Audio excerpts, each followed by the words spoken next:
Hi అండి. అందరూ ఎలా ఉన్నారు? అందరూ దొంగలు. హర్ష సాయి, బయ్యాసని యాదవ్, ఈ ఇమ్రాన్ ఖాన్ మొత్తం వీళ్ళందరూ దుబాయ్ పారిపోయారండి. అసలు ఈ దుబాయ్‌కి, యూట్యూబర్లకి సంబంధం ఏంటి?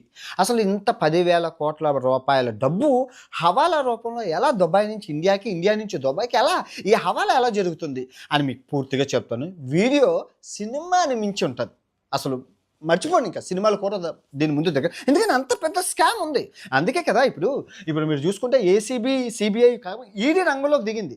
ఇప్పుడు ఈ ఈడీ రంగంలోకి దిగిందంటే అక్కడ మీకు మనీ లాండరింగ్ హవాలా జరిగింది కాబట్టి ఈడీ రంగంలోకి దిగింది.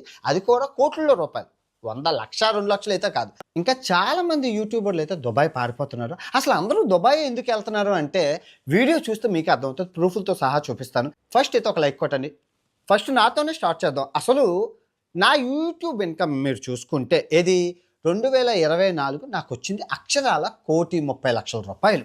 మీకు కనబడుతుంది కదా, ఇదిగోండి 365 డేస్ అంటే కరెక్ట్ ఈ రోజుకి వస్తుంది 1,30,00,000 రూపాయలు.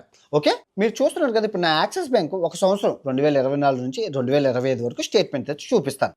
డేట్ ఎంత 19/3/2025, మొత్తం ఎంత 1,30,00,000 చూస్తున్నారు కదా. క్లోజింగ్ బ్యాలెన్స్ ఎంత ఉంది? 3,80,000 చిల్లర ఉంది. అది నా ఇప్పుడు ప్రజెంట్ నా దగ్గర 3 లక్షలు. ఏడు చేశాడు సార్ 1,30,00,000 ఊరుకునే నేను ఎంత తిరిగాను. ఆ ఆర్కిటెక్ట్ పడవ వెళ్ళడానికి, పడవ దిగడానికి ఈ సంవత్సరం తిరిగిన దేశాలన్నీ పెద్ద పెద్ద దేశాలు ఖర్చు అయిపోయింది. ఈ 1,30,00,000 ఎలా ఖర్చు పెట్టాను? ఈ కార్డులతో ఖర్చు పెట్టాను. ఈ కార్డు ఏంటి అంటే ఈ కార్డు లోపల మనం డబ్బులు వేసుకోవాలి. బ్యాంక్ మేనేజర్ చెప్పి డబ్బులు వేసుకుంటే అవి ఏటీఎం కార్డులు, ఎందుకంటే చిన్న చిన్న దుకాణాల్లో డబ్బులు ఉండవు కదా, ఏటీఎంలో నుంచి పీక్కొని వాడుకుంటాను. సో ఇప్పుడు మీరు చూసుకుంటే ఈ కార్డులోకి 2,00,000 రూపాయలు వేసాను.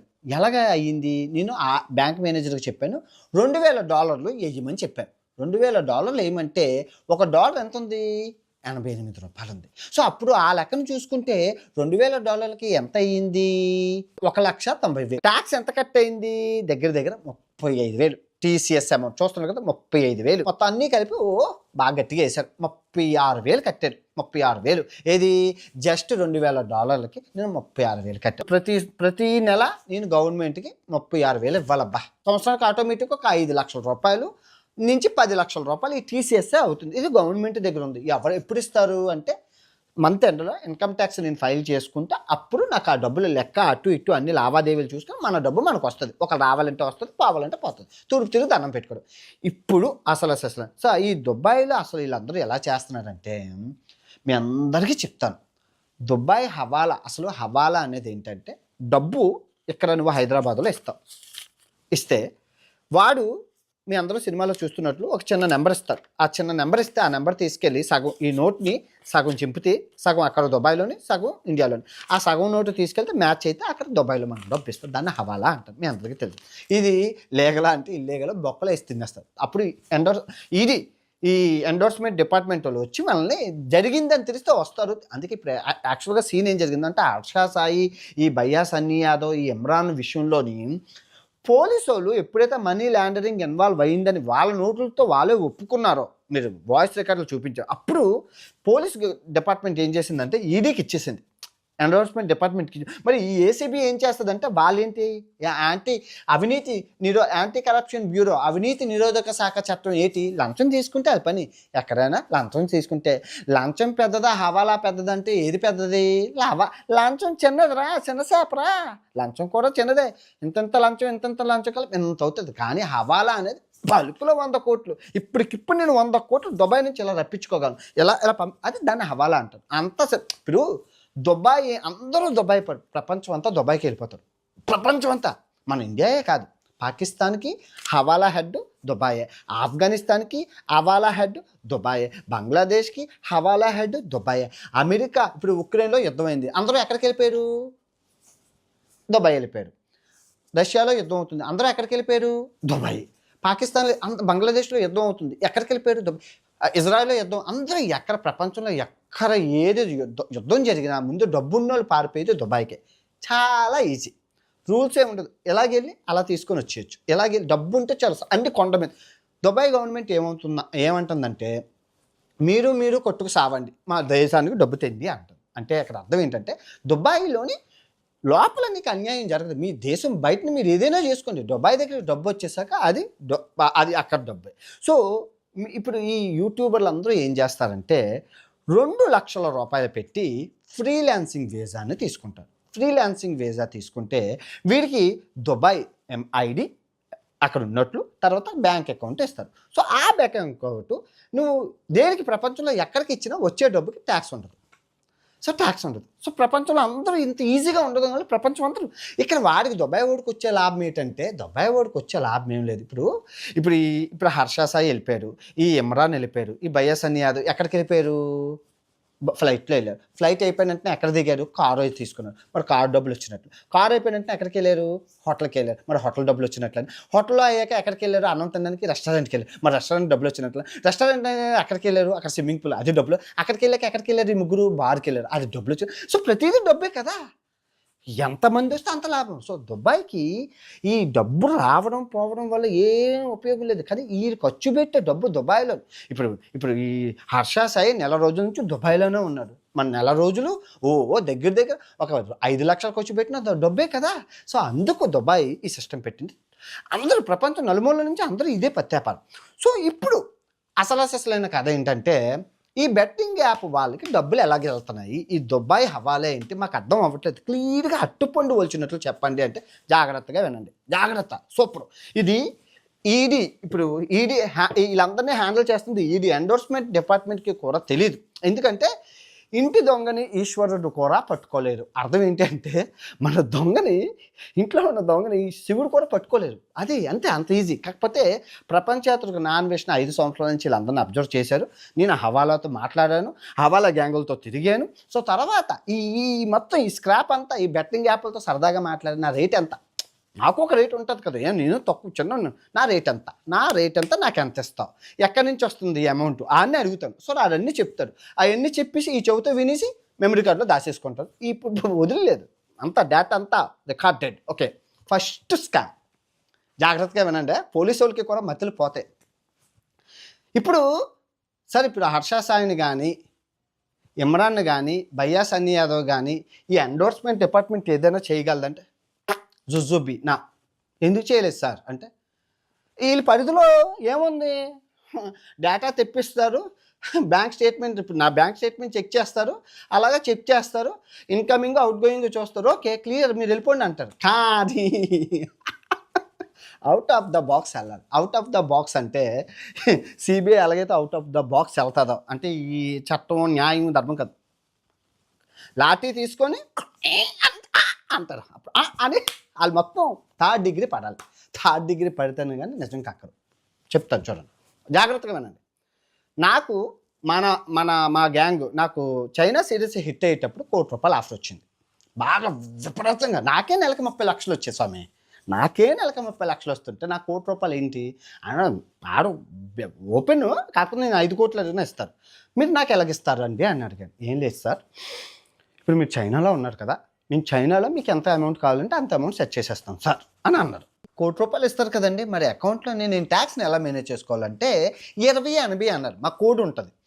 సరే 20/80 అంటే 20 white money, 80 black money. Black money అంటే మాకు హవాలా అంటే 20 లక్షలు వాళ్ళు మాకు అకౌంట్లో ఇస్తారు. అది నేను ట్యాక్స్కి చూపించుకోవాలి, గవర్నమెంట్కి చూపించుకోవాలి. ఆ బెట్టింగ్ యాప్ ప్రమోట్ చేసడం వల్ల 20 లక్షలు ఇచ్చారని. కానీ అది ఇచ్చింది 1,00,00,000. ఆ 80 లక్షలు మాకు హవాలాలో ఇస్తారు. ఏ దేశంలో ఉంటే ఆ దేశంలోనే, నీకు ఏ దేశంలో కావాలంటే ఆ దేశంలో. మొత్తం అంతా చైన్ లింక్, ఇదంతా హవాలా సిస్టమ్. ఓకే, ఇప్పుడు అసలైన కథ చాలా ఇంట్రెస్టింగ్గా ఉంటుంది, మిస్ కాకండి. ఇప్పుడు ఈ హర్ష సాయికి 10 కోట్లు, ఆయన ఒక బెట్టింగ్ యాప్కి 10 కోట్లు తీసుకున్నాడు. ఆ 10 కోట్లు ఆయనకి ఎలా అందండి? మరి ఇండియాలో ఉన్నారు కదా, మీ విశాఖపట్నంలోనే ఆడికి 10 కోట్లు ఎవరిచ్చారండి? బ్యాంకులో వేస్తే బ్యాంక్ పట్టేస్తుంది. 10 కోట్ల ట్రాన్సాక్షన్ జరిగిందంటే వెంటనే నీకు అకౌంట్ ఫ్రీజ్ అయిపోతుంది, బ్యాంక్ ట్రాన్సాక్షన్ జరుగుతుంది. అక్కడ గూగుల్ పే అంటే రోజుకి 1,00,000 కన్నా మనం పంపించలేము.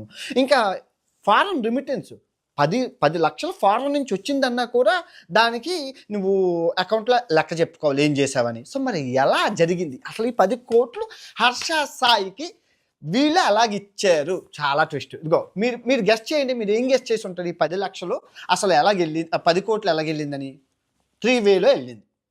సో వైట్ మనీగా వాడు చూపించుకున్నది 60 లక్షలు సుమన్ టీవీ ఇంటర్వ్యూలో చెప్పినట్లు 60 లక్షలు ఏదైతే ఉందో ఇన్వాయిస్, మీరు సుమన్ టీవీ ఇంటర్వ్యూలో ఉంటుంది, ఇన్వాయిస్ 60 లక్షలు చూపించాడు. 60 లక్షలు బ్యాంకుకి పడ్డది, దానికి జిఎస్టీ కట్టాడు, దానికి ట్యాక్స్ కట్టాడు, దానికి అన్ని కట్టాడు 60 లక్షలు. కానీ రిమైనింగ్ ఏదైతే ఉందో ఆ అమౌంట్ నల్లధనం రూపంలో వచ్చింది. నల్లధనం రూపంలో ఎలా వచ్చింది? 60 లక్షలు బ్యాంకులో కట్టారు, అయిపోయింది.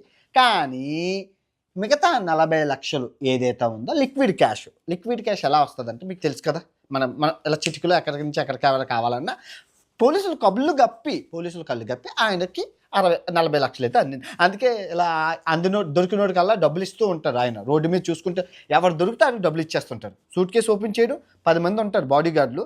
ఆయన ఏదో అంబానీ కొడుకును రతన్ టాటా పుత్రుడులా బిహేవ్ చేస్తారు. అబ్బాయి సంపాదించిన డబ్బు రూపాయి కూడా ఎవరబ్బా అప్పనంగా వచ్చిన డబ్బే ఇచ్చేస్తారు. దాన్ని ఏమంటారు? నడిమంత్రపు సిరి అంటారు. దీన్ని నడిమంత్రపు సిరి అంటారు మా వైజాగ్లో. ఓకే, ఇది పక్కన పెట్టండి. సో ఇప్పుడు మిగిలిన 9 కోట్లు ఎక్కడున్నాయి సార్ అంటే, దుబాయ్ హవాలా, రా రా రా రా పక్కన కూర్చో. దుబాయ్ హవాలా ద్వారా ఇప్పుడు ఈ అబ్బాయి దేశం వదిలి వెళ్ళిపోయాడు. కానీ దుబాయ్లోని మసాజులు, 5 స్టార్ హోటళ్ళు, జల్ జిగాలు, పార్టీలు, పబ్బులు, ఈ ఇమ్రాన్, బయాసన్ యాదవ్ వీళ్ళందరూ దుబాయ్లో మంచిగా జిగా. ఇప్పుడు మన దేశం పరిస్థితి ఏంటంటే, మనకు అధిక జనాభా, గవర్నమెంట్ చాలా తక్కువ ఉంటుంది. అందులో తక్కువలోని ఉన్న వాళ్ళలో కొందరు అవినీతి పరులు ఉండడం వల్ల, కొంచెం సిస్టమ్ లూప్ హోల్స్ ఉండడం వల్ల, ఇప్పుడు విజయ్ మాల్యా కూడా అంతే, మొత్తం చేతులు కాలాక ఆకులు పట్టుకోవాల్సి వచ్చింది. ఆడన్నీ చేసి అన్నీ అట్టుకొని వెళ్ళిపోయాక మనం నెత్తి నోడు కొట్టుకుంటే ఏం లాభం? నిర్వ మోడీ కూడా అంతే. ఆ బాపతిలోకి వస్తారు మన హర్ష సాయి, మన బయ్యాసన్ యాదవ్, మన ఇమ్రాన్, వీళ్ళందరూ ఇంతే. ఇదే ఈ డబ్బు హవాలాలో ఉంది.